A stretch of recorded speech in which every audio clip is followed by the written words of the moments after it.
తెలిసిన పెద్దలని కనుక్కొని దాన్ని ఆచరణలో పెట్టాల్సిన అవసరం చాలా ఉంది. బాగా గుర్తుపెట్టుకోండి. ఒకరు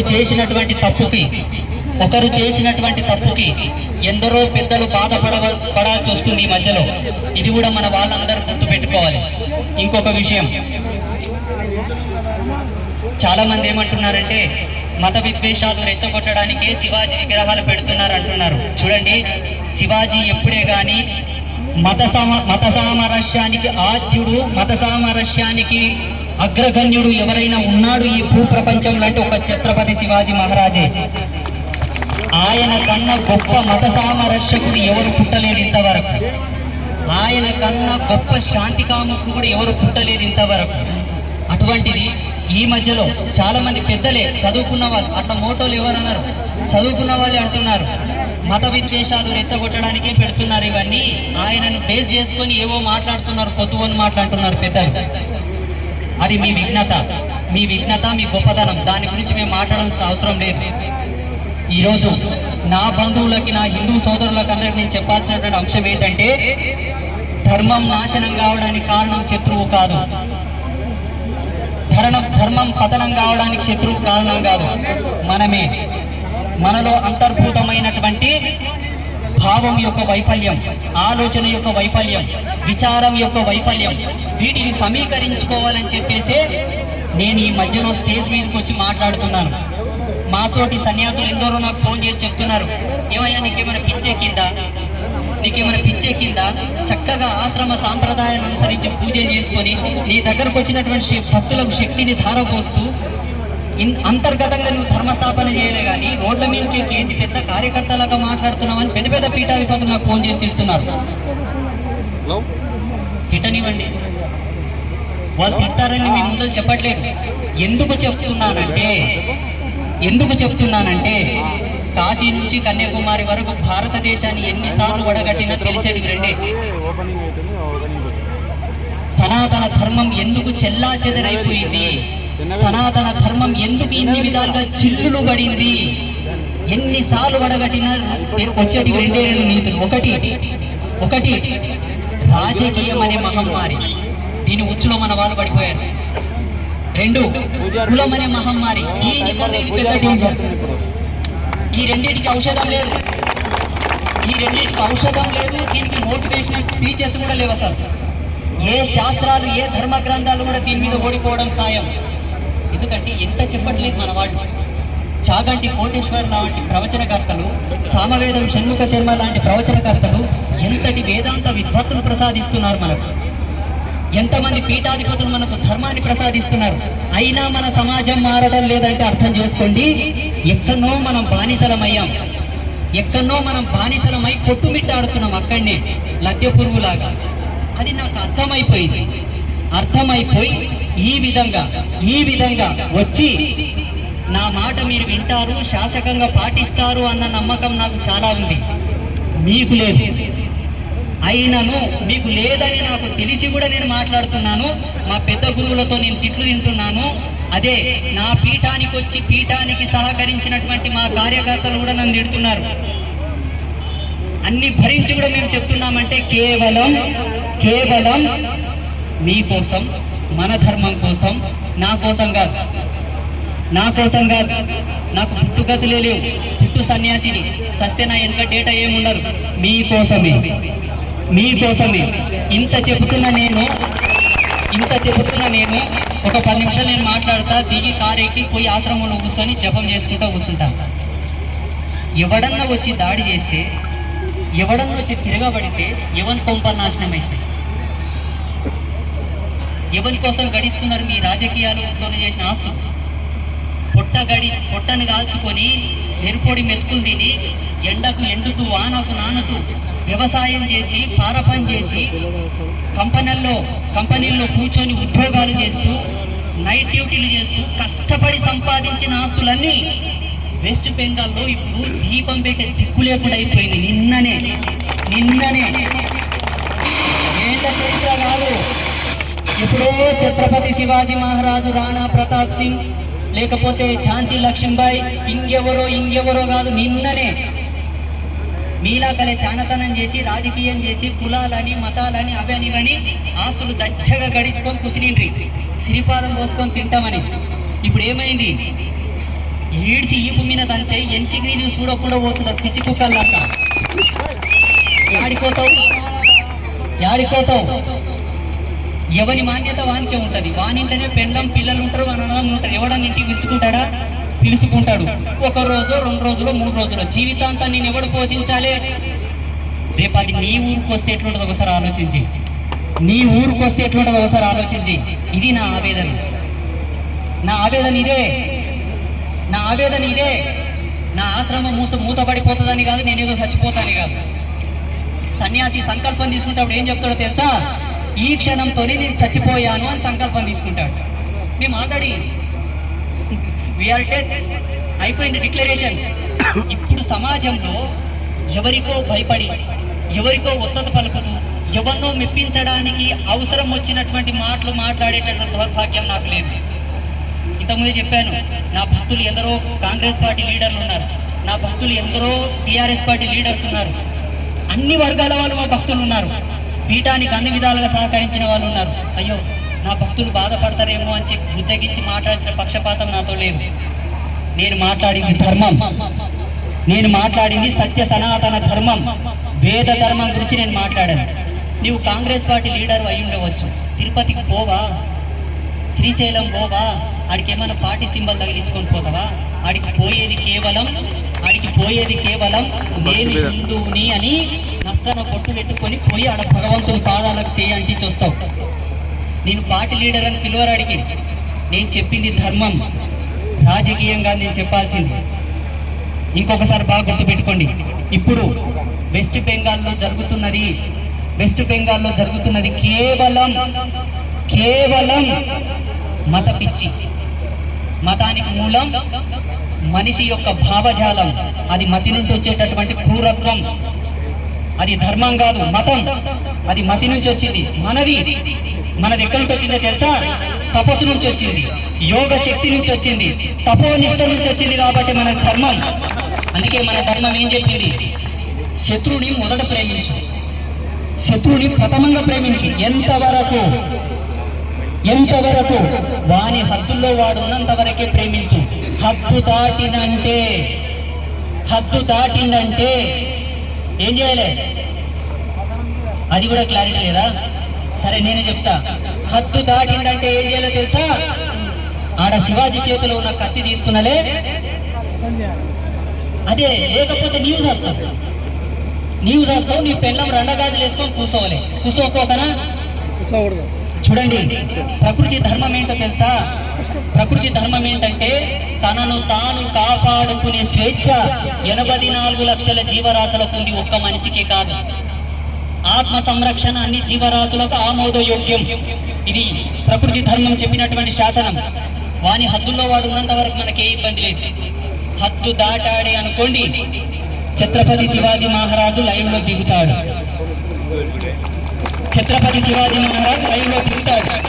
ఇది నేను చెప్తున్నటువంటి ధర్మం. అంతేగాని నాకేం పిచ్చి కుక్క గరిచలేదు కదా. నాకేమైనా పిచ్చి కుక్క గరిచిందే? పోనీ తప్పతాగి ఏమన్నా మాట్లాడుతున్నానా? పోనీ మదమెక్కి మాట్లాడుతున్నా? ఏమైనా కొవ్వు పట్టింది నా శరీరానికి? బక్కి ఉన్నా. రోజు పచ్చకర్పూర తీర్థం దాకా, తులసి తీర్థం దాకా. నాకేమైనా బుద్ధి దొబ్బిందే మాట్లాడడానికి? ఒకసారి ఆలోచన చేయండి. కేవలం మీకోసమే. ఎందుకు మీకోసం? ఆ కింది సంవత్సరం 2021, 22, 2020 సంవత్సరంలో ఏదైనా స్టేజ్ ప్రోగ్రాంకి వచ్చి మాట్లాడితే ఒక పెద్ద మనిషి అన్నాడు, ఎప్పుడో గడిచిపోయింది, ఎందుకు చెప్తావు స్వామి, అందరం బాగా బతుకుతున్నాం కదా అన్నాడు. మరి ఇప్పుడు వెస్ట్ బెంగాల్ ఎప్పుడు జరుగుతుంది? నిన్ననే. ఇప్పుడు డేట్ ఎంత? జర గట్టిగా చెప్పండి, ఆయన శివుని 20 తారీఖు. ఈ పొద్దు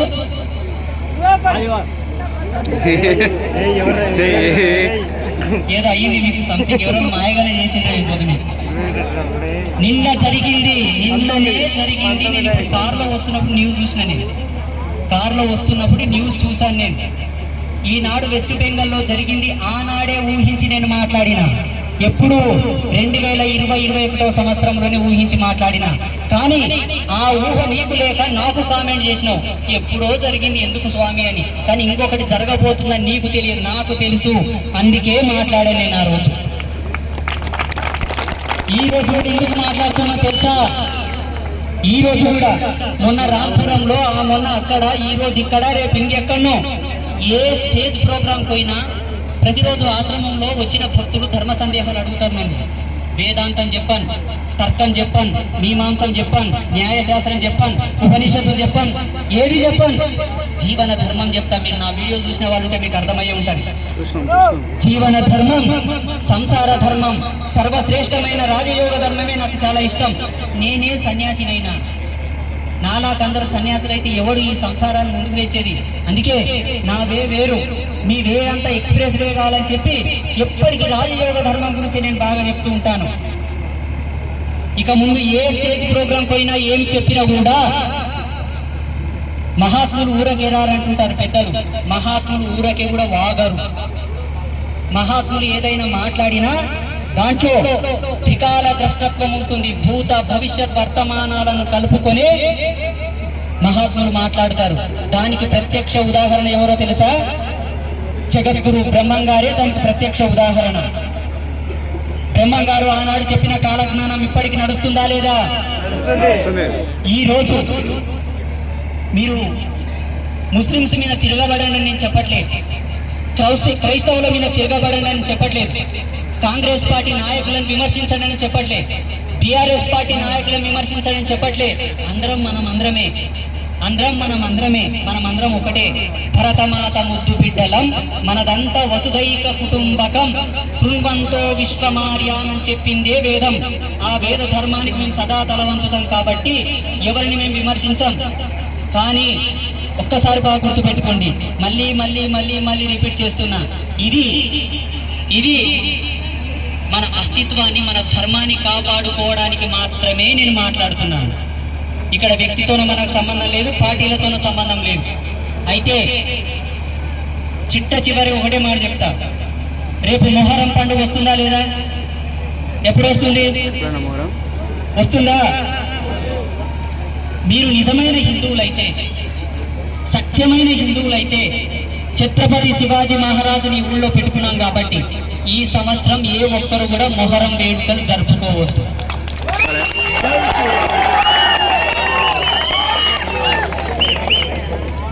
మొన్న ఒక టీవీ యాంకర్ వచ్చి నన్ను కొన్ని ప్రశ్నలు అడిగాడు శుక్రవారం రోజు.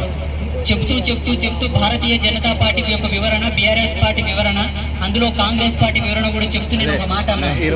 కాంగ్రెస్ పార్టీ అంటే అయోధ్యలో బాలరాముని విగ్రహ ప్రతిష్ట కోసం 7 రోజులు కొన్ని సమాచారాలు అందిస్తున్నారు మా కార్యకర్తలు. అందులో ఆ విగ్రహ ప్రతిష్టను వ్యతిరేకించిన వాళ్ళు ఏ పార్టీకి సంబంధించిన వాళ్ళు నేను చూశాను. ఇప్పుడు వక్ఫ్ బిల్లు గురించి కూడా ఎవరెవరు వ్యతిరేకంగా పోస్టులు పెడుతున్నారో నేను చూస్తున్నాను.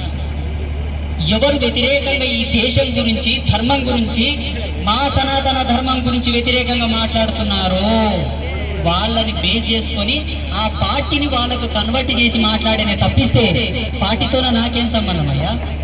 పార్టీతోన నాకేం సంబంధం? ఒక 10 మంది ఇక్కడ నిలబడితే దక్షిణంకి నిలబడింది అంటారు, ఒక 10 మంది ఇక్కడ నిలబడితే ఉత్తరానికి నిలబడింది అంటారు. ఎక్కడ నిలబడితే దాన్ని కంపేర్ చేసి మాట్లాడలే కాబట్టి చెప్పాను అంతే. కానీ ఆ పార్టీలో కూడా నా భక్తులు, నా ప్రియ భక్తులు వేల మంది ఉన్నారు. అది తెలిసి కూడా నేను చెప్పానంటే కారణం ఒకటే, ప్రతి ఒక్కరికి కనువిప్పు కలగాలి. నేను చాలా వీడియోలో చెప్తుంటాను, చూడండి, పార్టీ ఏదైనా పర్వాలేదు, కులం ఏదైనా పర్వాలేదు, ఏది ఏమైనా పర్వాలేదు, నువ్వు పిచ్చగాడవా, కోటీశ్వరుడువా, నువ్వు కద్దారు పట్టేసినావా, బట్టలు లేకుండా తిరుగుతున్నావా, తింటున్నావా, తింటలేవా, పక్కకు పెట్టు, అవి తర్వాత కొట్లాడదాం. మళ్ళా మనకు కావాల్సింది చెప్పండి, మనకు కావాల్సింది సనాతన ధర్మం. మనకు కావాల్సిందేంది? నేను ప్రతి స్టేజ్ ప్రోగ్రామ్ లో చెప్తాను, చూడయ్యా, నీ హద్దులో నువ్వు బ్రతుకు, మాకే ఇబ్బంది లేదు. నీ హద్దులు దాటి కనుక వచ్చి మా మాన ప్రాణాలను చెరిపి మాదైన అస్తిత్వాన్ని లాక్కోవాలని చూసి కాలరాయాలని చూస్తే అక్కడనే వస్తుంది పంచాయతీ. మా ఊళ్ళో ఒక అలవాటు ఉంది, మా హిందువులకు ఏందో తెలుసా, చేన్ల కాడ అన్నదమ్ములు పాలెలు ఇంత గెట్టు నరికితేనే కొట్టుకొని సస్తాం మేము. ఇంత గెట్టు ఓడు సస్తే మన పాడెని మోస్తాడు, మళ్ళా ఓడు సస్తే మన పాడెని మోస్తాడు, తీసుకపోయి బొందల వాడేస్తాడు. సచ్చి బొందల వాడేసి వచ్చిన తర్వాత ఇసం ఇడిపిస్తాడు. మళ్ళా మనం వచ్చి కులస్తుడు వచ్చి ఇసం ఇడిపిస్తాడు. ఆడ కొట్లాడి సస్తాం. కానీ ఎవడో వచ్చి దేశాన్ని నరుకుంటూ వస్తే కూడా కళ్ళు మూసుకొని కూర్చుంటాం. మరి బుద్ధి జ్ఞానం ఉన్న మాలాంటోళ్ళు మాట్లాడాలనేది చెప్పండి. లేదు స్వామి మీరు మాట్లాడకండి, మా మానాన్న మేము పోతాం, మా సావు మేము చేస్తామంటే ఏ ప్రోగ్రామ్కి నేను రాను. అయితే ఒక్కసారి బాగా గుర్తుపెట్టుకోండి, నీ పాలెళ్ళు, నీ అన్నదమ్ములు, నీ బంధు మిత్ర సపరివార సమేతంగా నీ అత్తోళ్ళు, నీ మామూళ్ళు, నీ రిలేషన్షిప్ ఎంత వరకు ఉంటే అంతవరకు ఫోన్ చేసి చెప్పండి. ఈసారి ఏ ఒక్కరు కూడా పీర్ల పండుగ చేసుకోవద్దు అని చెప్పారా? ఇలా చెప్పిన నాడే, ఇలా సంఘటితమైన నాడే శత్రువు తన హక్కును తను పొందుతాడు. పెద్దలు ఏమంటారంటే, ఏలుగెటనిక సంధిస్తే కాలు పెడతాడు, కాలు గెటనిక సంధిస్తే నీ ఈపున దాన్ని నేను బయటికి తొప్పి ఓడు రాజాయి కూర్చుంటాడు అని చెప్పాడు. ఇప్పుడు మన ధర్మానికి జరిగింది అదే. అసలు ఏం తక్కువైందని మనం వాళ్ళని ఎత్తుకొని సిగము ఊరేగుతాం చెప్పండి. ఊగుతలేరా? ఏం పోయింది మీకు? ఎల్లమ్మ తల్లి కడ పోయి ఆమె మహాపతివ్రత, ఎల్లమ్మ తల్లి మహాపతివ్రత. అయోనిజ, యోని నుండి పుట్టలేదు ఆమె, అయోనిజ మహాపతివ్రత. ఇసుక తోటి పచ్చి కుండని తెచ్చి నీళ్ళని తెచ్చిన మహాపతివ్రత కావాలన్నా, లేకపోతే పొద్దున్న లేస్తే కాసు మూరగడలు కప్పు కొడుకులు కావాలన్నా చెప్పండి.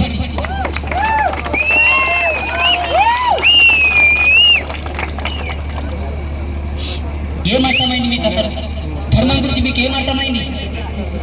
కొమరెల్లి మల్లన్న గురించి మీకు తెలుసా?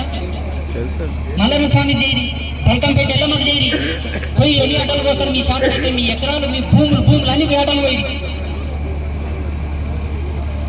ఒక్కసారి బాగా గుర్తుపెట్టుకోండి, అవతలి వాళ్ళు బాధపడుతున్నారో లేదో వాళ్ళ బుజ్జగింపులు మనకు అనవసరం. మనం సంఘటితంగా ఉన్నామా లేదో ఒకసారి బాగా గుర్తుపెట్టుకోండి. సమీకరించండి, సంఘటితం చేయండి. ఈనాడు రాష్ట్రీయ స్వయం సేవక్ సంఘ్ భారతదేశానికి రెండు కళ్ళు ఉన్నాయి. ఒకటి, నిరంతరం మన దేశాన్ని పర్యవేక్షిస్తున్నటువంటి మిలిటరీ వ్యవస్థ, రక్షణ వ్యవస్థ. రెండు, రాష్ట్రీయ స్వయం సేవక్ సంఘ్ ఈ దేశానికి రెండవ కన్ను. కానీ వాళ్ళు అవిశ్రాంతంగా 85 సంవత్సరాల నుంచి అవిశ్రాంతంగా, 95 సంవత్సరాల నుంచి అవిశ్రాంతంగా, రేపు 100వ సంవత్సరంలో అడుగు పెట్టబోతుంది. ఇన్ని సంవత్సరాల నుంచి అవిశ్రాంతంగా కష్టపడి ఎంతో మంది కార్యకర్తలు వాళ్ళ జీవితాన్ని ఫుల్ టైమర్స్ గా సంఘం కోసం కేటాయించి మన కోసం మనల్ని జాగృతం చేయడానికి వాళ్ళ జీవితాలను త్యాగం చేస్తే మనం ఏం చేస్తున్నాం? శత్రువు పోయి నైవేద్యం పెట్టి వస్తున్నాం, తినప్పో అని. నీవు తినబ్బా, మళ్ళీ తెచ్చి మా ఇంట్లో మేము విసపు కూడా ఇచ్చి సూతపు కూడు పెట్టి నా పెన్నం పిల్లలకి ఎడతా తినమని చెప్తున్నాం. ఇస్తున్నారా లేదా? ఇంకా మీకోసం ఎవరు పాటుపడాలి, ఎవరు మార్చుకోవాలి? ఇవల్ల బాగా రీసెర్చ్ చేసిన తర్వాత నాకేమనిపించిందంటే, సిగ్గుతో తలదించుకోవాలనిపించింది. ముందల సన్యాసి ఎవరికి తలదించాడు? ఒక్కసారి సన్యాసం స్వీకరించిన తర్వాత జగతి ఆయనకు తలవంచాలే తప్పిస్తే ఏ సన్యాసి ఎవరి ముందర తలవంచకూడదు. కానీ మీరు చేస్తున్న చేష్టల వల్ల మీ ముందు మేము తలదించాల్సి వస్తుందేమో అనిపిస్తుంది. మేము తలదించుకోవాలా? మేము తలదించుకోవద్దంటే మీరు ఒకటి చేయండి. ఏంటంటే, మన ధర్మంలో పుట్టినటువంటి వీరులను, యోధులను, శూరులను, పతివ్రతలను, సిద్ధ పురుషులను, యోగులను, పీఠాధిపతులను, గురువులను, భగవంతుణ్ణి మనం పూజించుకుందాం. వేరే వాళ్ళతోన మనకు అవసరం లేదు. ఒకవేళ స్వామి నీవెన్నన్నా చెప్పు, మాకు వాళ్ళతోనే మంచిగా అనిపిస్తుంది అంటే పోయి గుంతలు పడి సావు. ఇంతకంటే నేను ఎక్కేం చెప్పి కూడా లాభం లేదు. మారకపోతే ఏం చేస్తావు? ప్రతిరోజు 3 గంటలకు లేచి గంటన్నర రోజు మెడిటేషన్ చేస్తాను. ఇది ఆ మెడిటేషన్ ఏం చెప్తా తెలుసా? ధ్యానం అంతా అయిపోయినాక జపమాల పక్కకెట్టి లోకా సమస్త సుఖినో భవంతు, సర్వే జన సుఖినో భవంతు. అందులో అందరూ ఉన్నారు కదా, అందులో అందరూ ఉన్నారు కదా. ముస్లిమ్స్ ఉన్నారు, క్రైస్తవులు ఉన్నారు, నాస్తికులు ఉన్నారు, హేతువాదులు ఉన్నారు, అందరూ ఉన్నారు. దేవుని మొక్కేటోడు ఉన్నారు, దేవుని మీద ఉమ్మించేటోళ్ళు కూడా ఉన్నారు. ఉన్నారా లేదా? మరి ఎందుకు మమ్మల్ని విమర్శిస్తారు? ఎందుకు మమ్మల్ని తప్పుగా చూస్తారు సమాజం? మాకు ఎవరి మీద పక్షపాతం లేదు, ఎవరి మీద కోపం లేదు. మాకు ఉంటే మేమెందుకు సన్యాసులం అవుతాం? నువ్వు గొంతు దించుకొని ఏదో గర్వంగా మాట్లాడుతున్నావు కదంటే, మాట్లాడకపోతే మళ్ళీ ఏం చేయలే? చేతులు మూసుకొని కూర్చుంటే నీకా విచక్షణ జ్ఞానం లేదు, నీకా జీవన విధానం గురించి తెలియదు, నీకా పర్యావరణ సిద్ధాంతం గురించి తెలియదు, నీకా కాలగణన చక్రం గురించి తెలియదు, నీకా వేదాంతం గురించి తెలియదు, నీకు దైవం ఏంటో తెలియదు, దైవత్వం ఏంటో తెలియదు. మళ్ళీ అన్ని తెలిసిన మేమెందుకు మూసుకొని కూర్చోవాలి? అవునా కదా? నా బంధువులకు అందరికీ నేను ఒకటే విషయం చెప్తున్నాను. అంబాత్రయ క్షేత్రాన్ని వ్యవస్థాపించినటువంటి పరాశ్రీ స్వామి అని ఈ పిచ్చగాడు ఏ కులానికి వత్తత పలగడు, ఏ పార్టీకి వత్తత పలగడు, ఏ కోటీశ్వరునికి, ఏ అధమునికి వత్తత పలగడు. నేను బ్రతికేది కేవలం సత్య సనాతన ధర్మం గురించే. నేను బ్రతికేది కేవలం నా హిందూయిజం గురించే. నా హిందూయిజం గురించే. దీనికోసం ఎంతవరకైనా పోరాడతాను, ఎంతవరకైనా మాట్లాడతాను.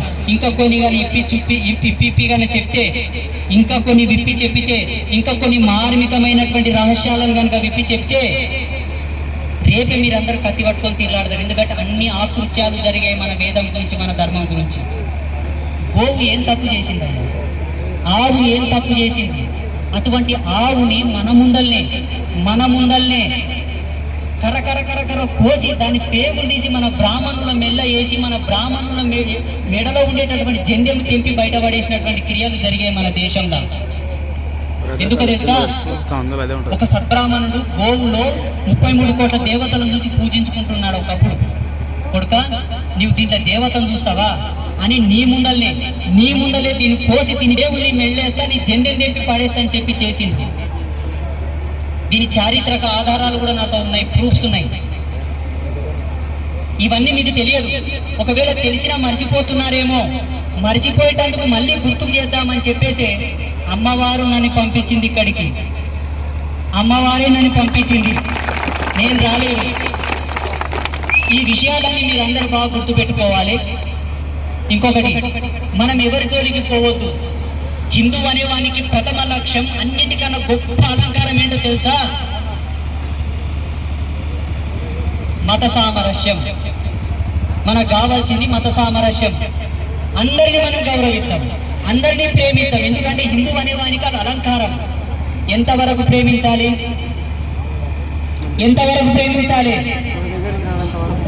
మర్చిపోతురే. నీ పూజలు నీవు చేసుకో, నీ దేవుళ్ళ నీవు వచ్చుకో, నీవు ఏమైనా చేసుకో, మాకు సంబంధం లేదు. మా దేవుళ్ళ జోలికి రాదు. వస్తే మాత్రం జరగవలసింది జరగక మానదు. ఈ వేదిక మూలకంగా నేను చెప్పినటువంటి విషయాలు మీకు అందరికి అర్థమైనాయని భావిస్తూ ఇంకొకసారి రాజా ఛత్రపతి శివ మహారాజ్ కి జై భవానీ,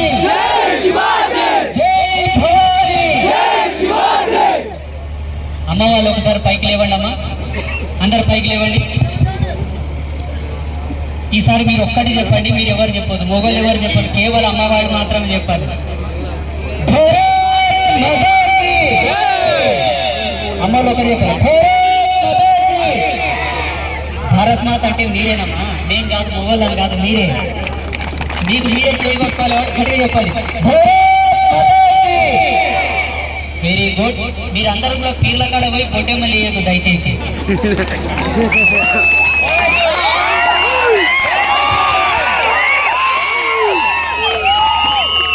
ఎందుకు పొట్టెమ్మలు వేయద్దు అంటుంటే, ఆ రోజు మన తాత ముత్తాతలందరూ కూడా భయంతోనే చేసిండ్రు, బెదుపుకొని చేసిండ్రు, భయపడి చేసిండ్రు.